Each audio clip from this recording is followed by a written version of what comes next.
শখের বশে আমরা অনেকেই বাড়িতে বেদানা গাছ রোপণ করি এবং বেদানা গাছ রোপণ করলে সাধারণত যেটা দেখা যায় যে 6 মাস পরেই কিন্তু গাছে ফুল এবং ফল চলে আসে। তো আপনি একটু খেয়াল করবেন, বৃষ্টির সিজনে সাধারণত এই যে আমার হাতে একটা ফল দেখতে পাচ্ছেন, এটা কিন্তু একটা বেদানার ফল। এটার রংটা দেখতে পাচ্ছেন খানিকটা কিন্তু বাদামি কালারের হয়ে গিয়েছে। গাছের নিচে যদি একটু খেয়াল করেন তো দেখা যাবে সেখানে কিন্তু টুকটাক এরকম বাদামি ফল পড়ে থাকতে পারে। তো এটা যদি আপনার পড়ে থাকে বা ফল যদি এরকম বাদামি হয়ে যায়, একেবারে কিন্তু এটাকে হালকা করে নেওয়া যাবে না। এটা কিন্তু একটা রোগ, এই রোগটার নাম হচ্ছে অ্যানথ্রাক্স নোজ। তো এইটাকে কিন্তু একেবারে হালকা করে দেখলে চলবে না। যদি আপনি হালকা করে দেখেন তাহলে যেটা হবে যে বেদানা সাধারণত ফল হওয়ার পর 120 থেকে 150 দিন পর্যন্ত সময় লাগে এই ফলটা ম্যাচিউর হতে। তো এখন যদি দেখেন যে এই অ্যানথ্রাক্স যদি আপনার গাছে লেগে থাকে তাহলে কি হবে যে আজকে একটা, কালকে একটা, পরশু একটা, এভাবে করতে করতে আপনার পুরো গাছের ফল কিন্তু সব নষ্ট হয়ে যাবে। এটা সাধারণত ছত্রাকজনিত একটি রোগ। এটা আমরা দুইভাবে কিন্তু দেখতে পাই। প্রথম যেটা দেখতে পাবেন সেটা হচ্ছে প্রথমে এটা পাতায় লেগে থাকে, পাতার উপরে আপনার হলুদ রঙের ছোট ছোট দাগ দেখা যায় এবং এই দাগগুলো আস্তে আস্তে বাড়তে থেকে একসময় যখন বিশাল আকার ধারণ করে তখন যেটা দেখা যায় যে পুরো গাছের পাতায় কিন্তু হলুদ হয়ে আস্তে আস্তে ঝরে পড়ে। দ্বিতীয়ত আমরা এটা ফলের গায়েও দেখতে পাই। আমরা একটু খেয়াল করলে দেখতে পাবো যে ফলের এই যে অগ্রভাগ, একদম অগ্রভাগ থেকে কিন্তু লাগা শুরু হয়। এটা প্রাথমিক স্টেপে একদম কালো রঙের একটা ছোট্ট ফোঁটা দেখা যাবে, আস্তে আস্তে বড় হতে হতে হতে হতে এটা পুরো ফলটাই নষ্ট করে দেয়। এই রোগটা যাতে না আসতে পারে এই জন্য আমাদেরকে যেটা করতে হবে, প্রতি 15 দিন পর পর একবার করে কার্বনডাজিম গ্রুপের যে কোনো একটা ছত্রাকনাশক আমাদের কিন্তু বেদানা গাছে স্প্রে দিতে হবে। যদি 15 দিন পর পর আমরা ছত্রাকনাশকটা স্প্রে দিতে পারি তাহলে এই রোগটা না আসার সম্ভাবনা খুবই বেশি।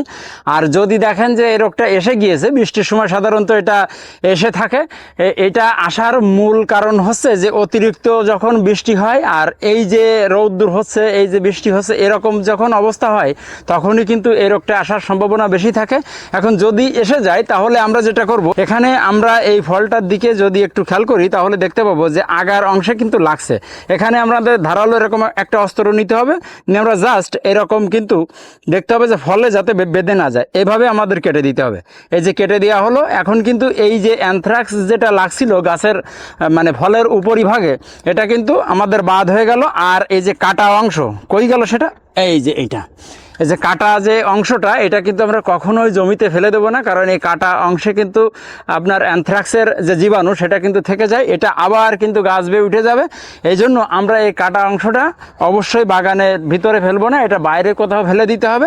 যখনই আপনি অস্ত্র দিয়ে এরকম ফল কেটে দেবেন, কেটে দেওয়ার সাথে সাথে কিন্তু আপনাকে ছত্রাকনাশকটা দিতে হবে।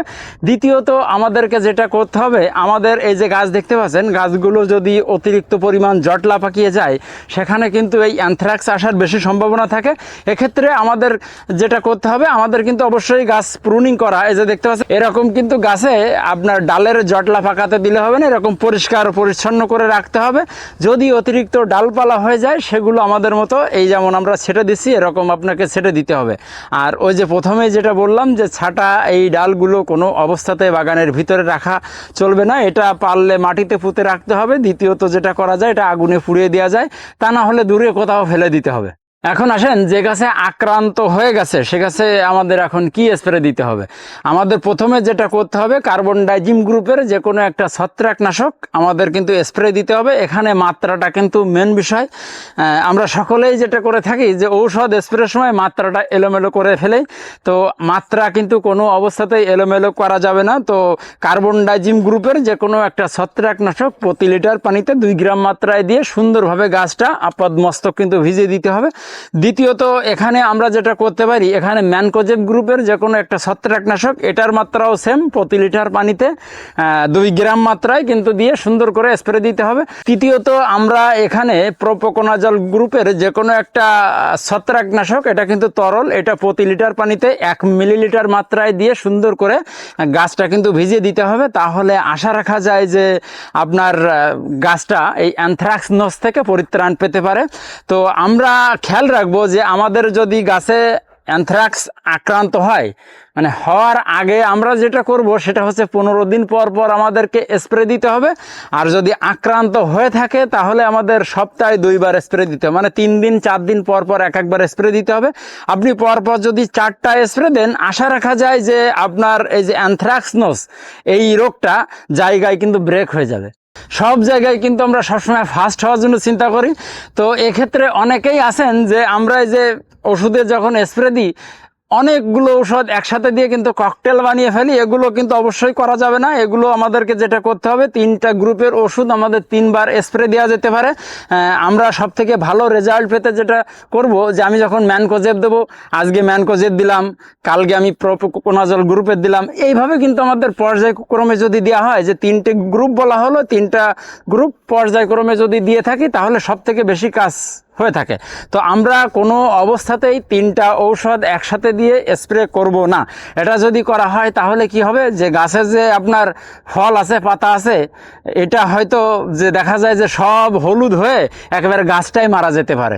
হিতে কিন্তু বিপরীত হবে। তো আমাদের যে কোনো গাছ রোপণ করতে গেলে অবশ্যই আমাদের মাথায় রাখতে হবে, আমরা আরও একটা জিনিস যেটা মাথায় রাখবো, আমরা রাসায়নিক সারের মাত্রা কমিয়ে, মানে একটু কমিয়ে জৈব সারের মাত্রা বাড়িয়ে দেব। কারণ যে কোনো ফসল করতে গেলে সেখানে আমাদের মাটিতে মোটামুটি 5% জৈব সারের প্রয়োজন হয়। আমাদের বাংলাদেশের প্রেক্ষাপটে যেটা হয়ে থাকে যে মাটিতে কিন্তু 1%, কোথাও 0%ও কিন্তু আপনার জৈব সার থেকে থাকে। এক্ষেত্রে আমরা রাসায়নিক সার যত কম ব্যবহার করব, গাছের রোগ ব্যাধি কিন্তু ততই আপনার কম হবে।